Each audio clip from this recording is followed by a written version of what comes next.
Yeah, I want to get a little clarity on North and Ought. On one of the CDs you had explained that once you get past the level 9, or the ninth plane, you get into Ought. And things on that, beyond that, don't deal in relativity like things prior to that. And I want to know, how do things exist, for lack of a better word, in Ought without being relative? Well, you got to repeat what you said to get your own answer. You said once it is past North and Ought. So it can't exist in Ought or North. It's past North and Ought. Then it gets into 9, where things are not relative because things don't relate or interact by their variances or differences. Whereas all, there's no variance or differences. In order for you to have relativity, you must have things relating one to the other. As long as we are beneath 9, one meant being 8, which comes at 4 and 4, where the spirit, where mental and the spiritual become one, or on down. And then remember, you have the lower, they go to the 9th chamber, which is beneath, which starts another level of intellect. The lower is the physical, and the higher, of course, becomes the spiritual. When you get to the 9th point, then you don't have any more related figures. This is why they say 10. When they say 10, they're saying 1 all over again. They started from the beginning, because the cipher, we know, is valueless or worthless or sumless. You follow? So when you get past 8, you get past 4 and 4, that's Ought and North. And then when you get to 9, there's no relativity. There's nothing that relates. You follow? Everything just is. Right?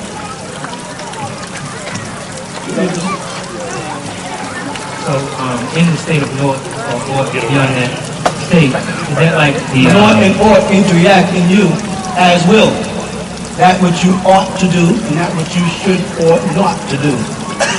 That's all Ought and North is that which is to be done and that which is not to be done. The Hindu and Sanskrit might have call it yin and yang. In ancient Egyptian, they call it Shen and Shem. So that how that does with what that which should be done versus that which should not be done, or that which one does and that which one does not. It has no relationship to good and evil, or bad and good, as we say, or right and wrong. This has to do because, let's say, evil to satanic worship is not evil. So in that case, our North becomes their Ought. If I can go in a vicious circle of who's right and who's wrong. So that make things at that point beyond, I don't know, it's kind of... No, because things. You see, every time you reach that level, now you got to say things. And things are determined by differentiation, sum, density, weight, space, time. When you get to that point, there's no more things. Things is the problem. Because when, in reality, what we spoke about last week, when an individual belongs to a religion, identifies with one God, and a Muslim will say, La Sharika Allahu, or Kul Hu Allahu Ahad, He Allah is one, there's no partners with Him, then who are you? Then you become the second part. The person that's there to make the statement, there's one God. So if we all say, no, there's no pantheism or there's no pluralization in gods, there's only one God. The next question to that person is, are you that God? And they say no, then say, then what part do you play in it? If the whole universe is unified under God as God, and you're not God, then aren't you the second part? And doesn't that therefore take away from what you refer to as the divine union of God, or the tawheed of God, or the oneness of God, by virtue of the fact that you're here to declare Allah's oneness?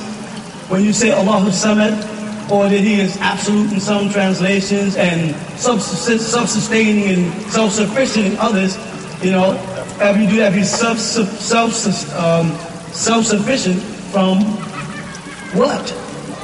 And what does He subsist on?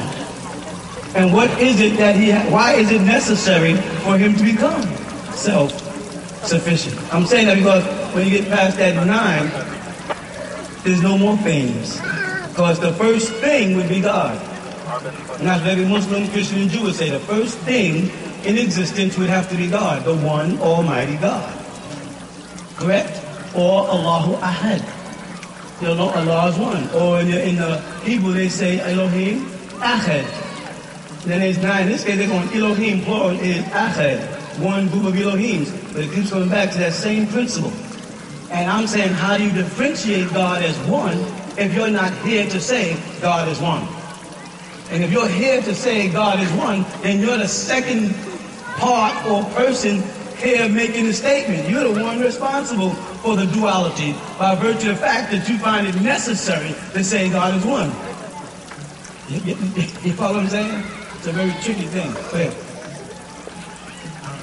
I don't, for lack of a better word, think these word things, but say beyond. Say it again. I'm trying to say, for lack of a better word, I'm going to say things. Oh, okay. Okay. For lack of a better word, things beyond that state, the 9th state. Now what you want me to do is you want me to play a game with you. You want me to go into an area where you don't have the proper question and give you a proper answer. So you're saying, for lack of a better word, beyond those things where things are, now you're going to expect me to add the missing pieces to your puzzle. I don't have a word? Neither do I, because there is no words for it, because the word becomes flesh the moment it's spoken.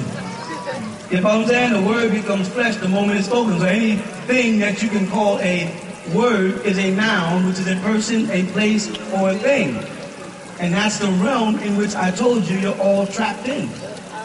And if you can think outside of it, then you're really outside looking out into it, and you're looking from an outtellect. Let me explain that. An intellect is things that we hear, all discuss, communicate back and forth, inscribe. That's intellect. Once I and you can agree on what is this in your hand, and I agree with you that's a microphone, that becomes referred to as common sense. Now there's things going on outside of our vision. There's things that, let's say, the astronomers are still trying to find out about outside there. Things around them, they pretty well have that under control. Things inside the Earth's atmosphere or inside the spheres, they pretty well have those things figured out. That's the intellect. Those things from the outside that they don't or cannot and have not discovered or uncovered, right, or figured out is called outtellect. That's the last point of reason to say it's out of my lectability. It's outside of it. So you say, now, I'm going to talk to you about something outside of my lectability. And I'm going to say, well, I'm going to have to use words that are from intellect. And that's going to cause more confusion. You're going to keep going around because you're on your way to the rim of space where you become an intellectual being and not stay within this realm under his rule as an intellectual being. So we can approach the question as long as you're not asking me to give you intellectual dialogue about intellectual outformation. You follow? Go ahead, try again then. Oh, when you say suppose, you're asking me to have faith. Suppose I'm going to go, okay, so I got to have faith with him. So can I look at the words? Yeah. That's what I'm trying to say. Words. It's very difficult for everybody, because now you got everybody wondering what you want to say. At least express it the best way you know how. And I'll try to express it back the best way I know how.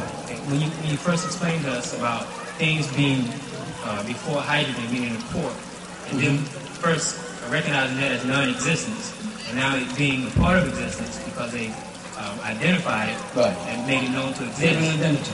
Right.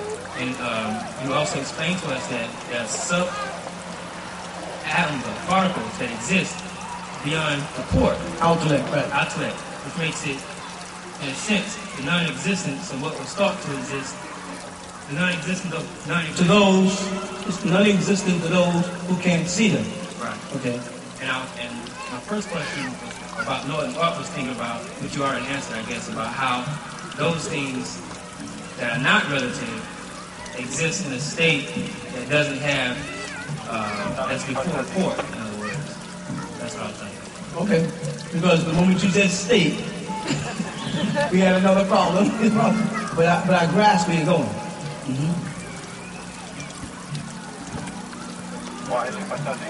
Anybody else?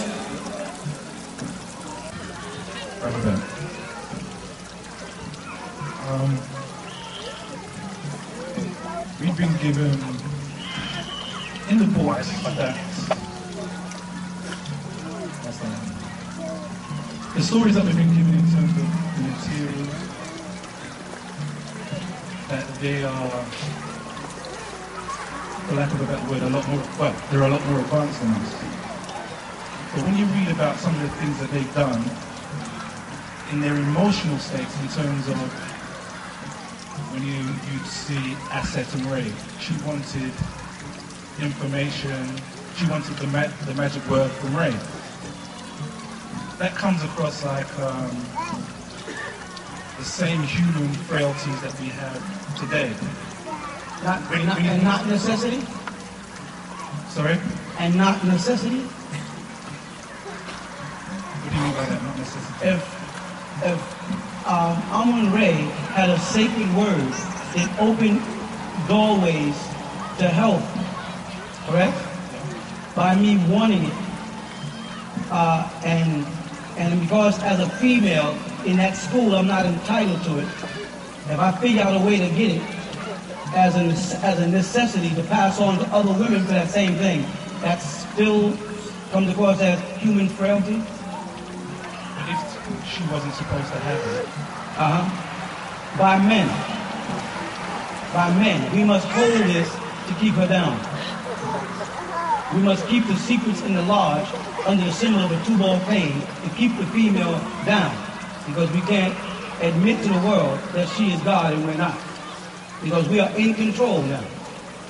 And if we ever let go of control, she'll take control. And we won't know whether she's going to get revenge for the way we treated her all these years as a mother gave birth. Because woman is being put in a position where she's being ignored for her ultimate.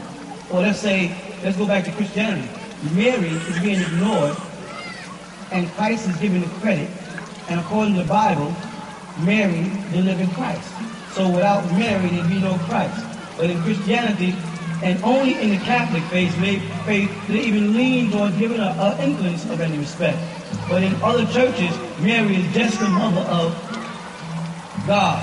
Should women feel that we are betraying her, underplaying her? You know what I'm saying? And is it wrong if she seeks to overthrow us? Would that be a human frailty? Because she said, looking at the condition of the world in the hands of men, and they have the secret, we must get this secret so we can take over. Is that wrong? No, it isn't. I'm wondering. Okay, I'm with you. I think the problem is, let me go back further. I think the problem is when you hear the word Nektiru, or Nektirat, or Anunnaki, as human beings, you're forgetting that you're a God man also. And are the human weaknesses a symbol of God's weaknesses because God has put his spirit in man? Does that mean, by virtue of the fact that man is a physical manifestation of the Word becoming flesh, an incarnation of a part of God with the Spirit of God moving through him, when any one man does evil, is God condemned as being evil because of that man's weakness? Or is it a title like boss and lord and captain and chief that is bestowed on individuals because they have rank over others? By that I mean, Asalu or Osiris was a deity of the upper or lower world. Upper or lower world? Lower world. So Osiris was sent to the underworld, not the upper world initially. Correct?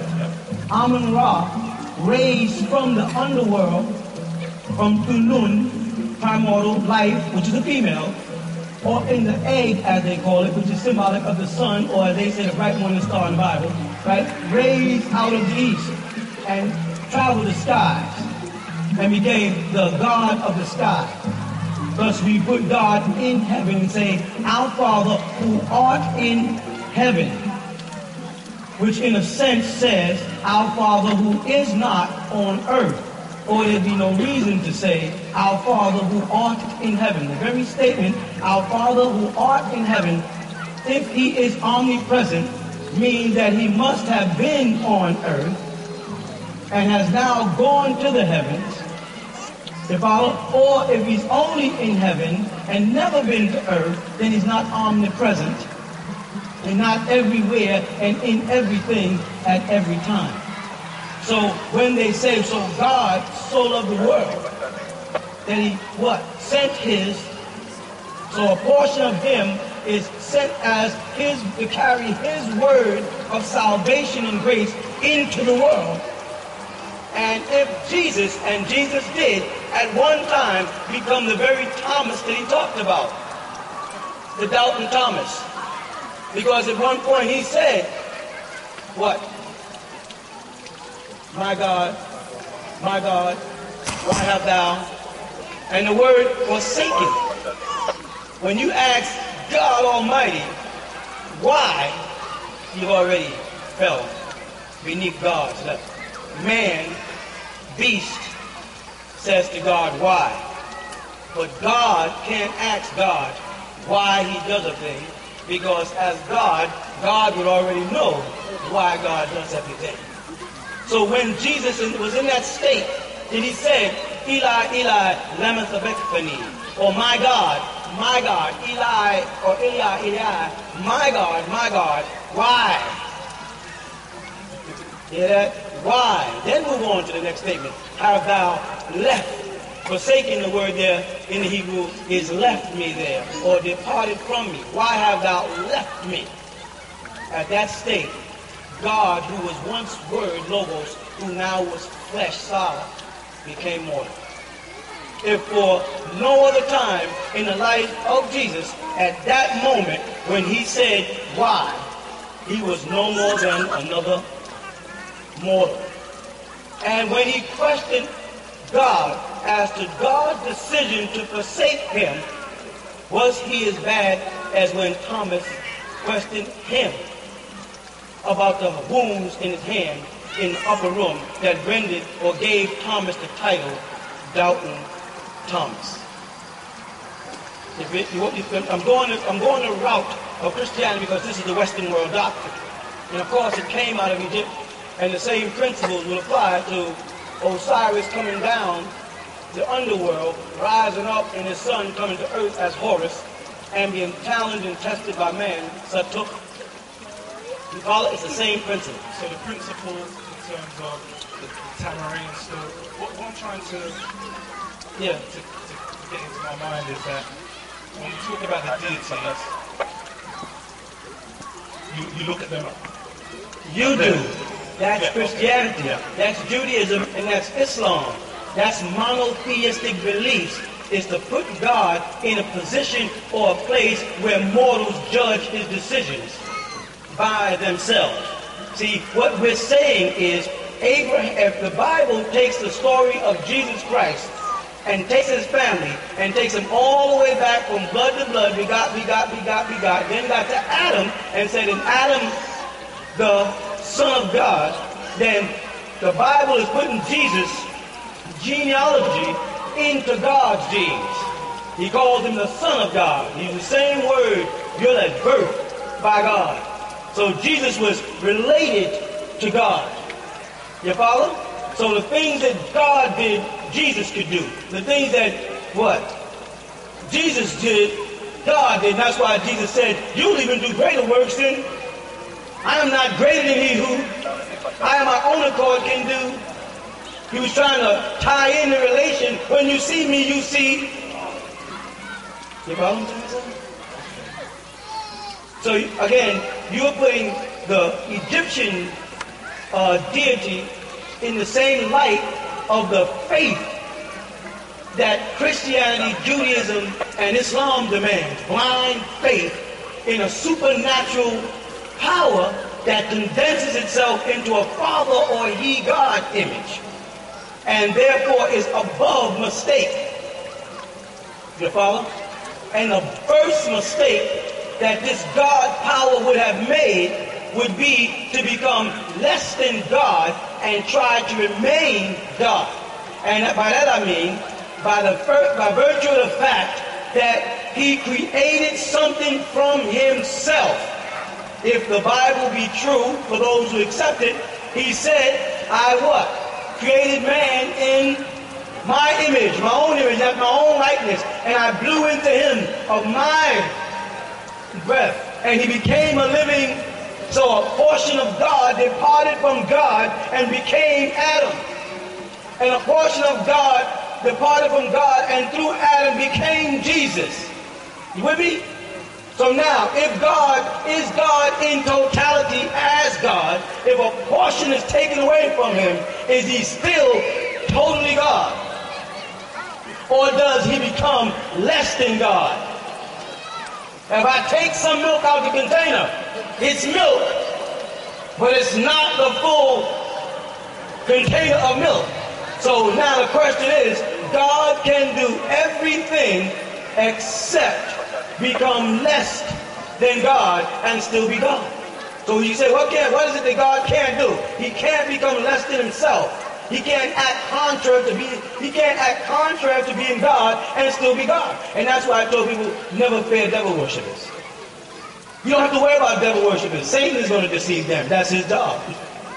Satan can't even be honest to his own people because he won't be Satan. If Satan ever tries to be nice to a Satan worshiper, he would no longer be Satan. So all the Satan worshippers got a big problem. And when Satan acts upon his known nature and they complain, it's going to be the same story. You knew I was a snake when you picked me up. You hear me? I'm going to get around to that. So now, the Necharu are your blood relatives. What you think, feel, is how they think and feel. You have just given a different definition to God because some beast have reduced you from God to man. And now you're thinking from the mind of a man and have separated yourself from your godly state. Godliness is taking control. Godliness is responsibility. But not responsibility in the sense of I am obliged to respond, but the power to respond. The power to take. You follow what I'm saying? Go ahead. Bring the mic up, because we hear about the wisdom of the Tamarind culture, yeah? But when I read about the wisdom, and I read stories as the examples like Satuk and Osiris, they don't marry up. Because you're at the 46, you're looking at the 46 dynastic periods. You're not even dealing with the Neolithic period. You're not dealing with when they admit that God's walked on earth. You're dealing, the Bible says it. The sons of God came down in Genesis chapter 6. And God and his host was walking in the garden in the cool of the day. This was before there was a law called the Torah. This was before there was a law called the Quran. There was no Bible. But gods walked the earth. You only had to refer to him as one God after there was a law given by Moshe or Musa or Moses that defined him as the one God. Prior to that, there was no mention of one God in the Bible. There was no restriction to what God did or did not do. Because in the Old Testament, that very God repented. After creating man and men went bad, he repented. That's not the nature of a God who doesn't make mistakes, who's all wise, right, and exact.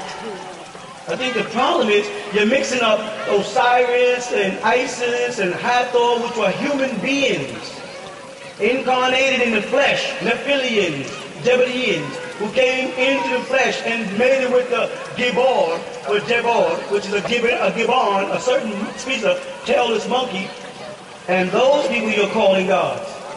And those people have the same nature as you. You just didn't incarnate, you were conceived. And now when you go back and study any book written by anybody who studies Egyptology, they say we can only go back to Namir, the first pharaoh.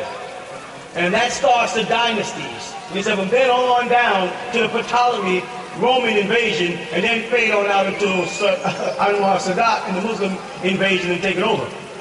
Now, what was along the Nile before the 46 dynasties? Because it is not a fact that Khufu built the pyramids. It's a fact that Khufu renovated the pyramids. Aging is proven that the pyramids go back 10,000, well, Sphinx itself goes back 10,500 years, and the pyramids are going back 17 million years. During a series of readings in the 1930s, Casey prophesied at length about the monuments on the Giza Plateau, revealing what he believed to be the origin of the Sphinx. It was like he was in the deep unconscious mind, and he was accessing the universal consciousness that contained all wisdom. And when they asked him specifically about ancient Egypt, he said that this place was built in the year 10,500 BC, and that these dates would be supported somewhere around 1998. Mainstream archaeologists date the Sphinx and the Great Pyramid at Giza to 2500 BC, when they were built to honor the pharaohs of the 4th dynasty. Casey's date of 10,500 BC is dismissed by mainstream science, but a few researchers are coming forward, as Casey predicted, to support his unorthodox view. I could see that in the geology lay the key to this total reversal of history. John Anthony West is a self-described rogue Egyptologist. He believes that the pattern of erosion on the Sphinx rules out the mainstream date of 2500 BC. In a nutshell, the theory is that the Sphinx has been weathered by water, and specifically by rain falling down over the plateau over many thousands of years. You look at the Sphinx and you see that it's this rounded profile with deep fissures going down the rock face. This can only be produced by rainfall falling over the plateau. Rain erosion in the Sahara is impossible now. But before 10,000 BC, this part of Africa was a fertile grassland. So, West points out in his book, if the Sphinx has been eroded by water, it must date back before 10,000 BC. The same conclusion, using different evidence, has also been reached by authors Robert Bauval and Graham Hancock. Help us understand the mirror image of the monuments at Giza and the sky at certain points in time, because that's key to understanding the entire concept you're putting forward. There is only one time where the image of the sky locks with the image on the ground. And this occurs, and only occurs, in 10,500 BC. Bauval and Hancock have discovered that the Egyptian sky in 10,500 BC bears an uncanny resemblance to the layout of the monuments on the Giza Plateau.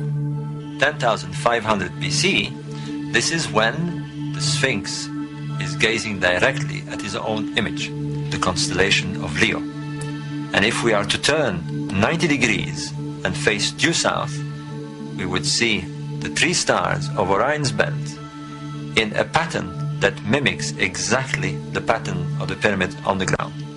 So we have here a perfect conjunction taking place only and only in 10,500 BC. Now what people roamed that area, up and down the Nile, across the Tigris, Euphrates, all that area, before they started putting on Egyptian clothes and walking around with sticks and putting on masks of animals over their head for rituals. There was another being there called pygmies, or Danig. I think I explained that last week. Was it last week? I explained that last week. The pygmies, the Danig. This is recorded. They were here first. They're the we, us, the we and us, the they in the Bible. And those beings said, let us make a man in our image, and the manifestation of what they created was an Adamite. They were called Kedmonites. Those Adamites is from the word Adam or Edom, which means red, ruddy. That's the creation of the white race. Or one of the branches of the white race, because people think the white race is one race. And there's a whole bunch there's 11 branches of the white race. And it was all created at different times. You follow? Yep. So you had gods who were walking the earth in Africa, who had contact with beings called Eluls, who hadn't even come to earth, that were communicating with them from mind to mind, the same way the Bible says. Then Noah was minding his business, and a voice from heaven said, Noah. Same principle, that Muhammad was up in the cave, meditating and fasting, and someone came in the cave in the form of a power of light and said, Muhammad, Ikra. And Muhammad didn't stop and say, where are you coming from?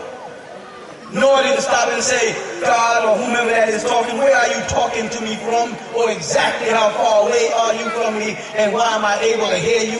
What method is it, a cell phone? You may laugh, but to think that God didn't have a cell phone 4,000 years ago is again to belittle God.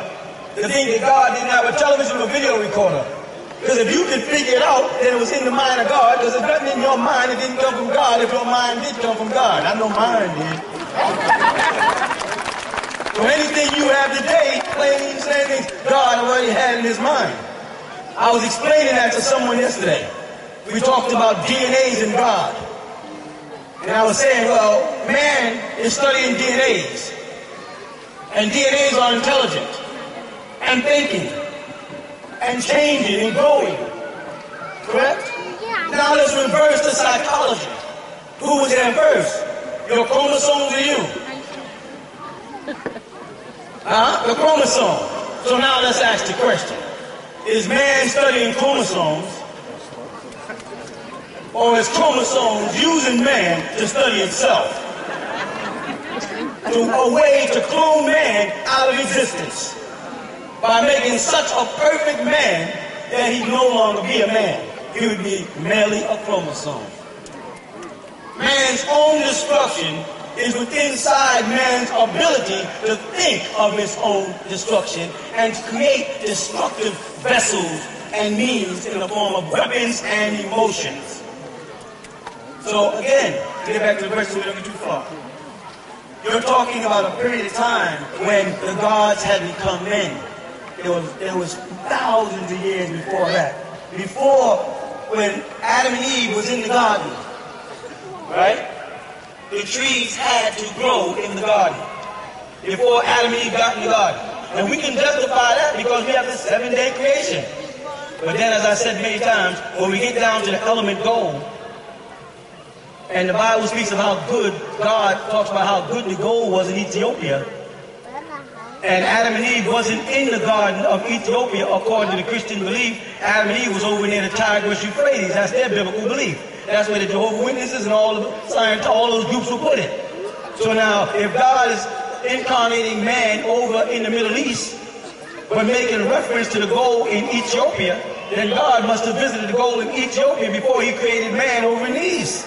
And maybe that's why he said he put the man who he created in the East, because he originally created him in Ethiopia. And while there, he saw the gold was good. So if God looked down and saw the gold was good in Ethiopia while he was creating man, then the gold wasn't his. Yeah, because if it was his, he wouldn't have to make a differentiation between it being good or bad gold, because it's God's gold. And all of God's gold got to be good. Not only that, the Ethiopians must have had gold that was better than God's gold, because God said that gold was good. So the Jewish God had to come against the Ethiopian gods where the gold was good. And in that land of Ethiopia, where God must have created Adam and Eve and then put them eastward in the garden. You see, I'm going back to how it proves that people existed here before. And then how long does it take for gold to become gold? Has the mysteries of Egypt intrigued you? The secrets of the pyramids and the scientists that built them? Well, now you can have these secrets. Now you can enter into ancient Egyptian order and learn who and what you are. Who built the pyramids? Why? Medicine, alchemy, the secrets of symbolism revealed to you. Enter the ancient Egyptian order now.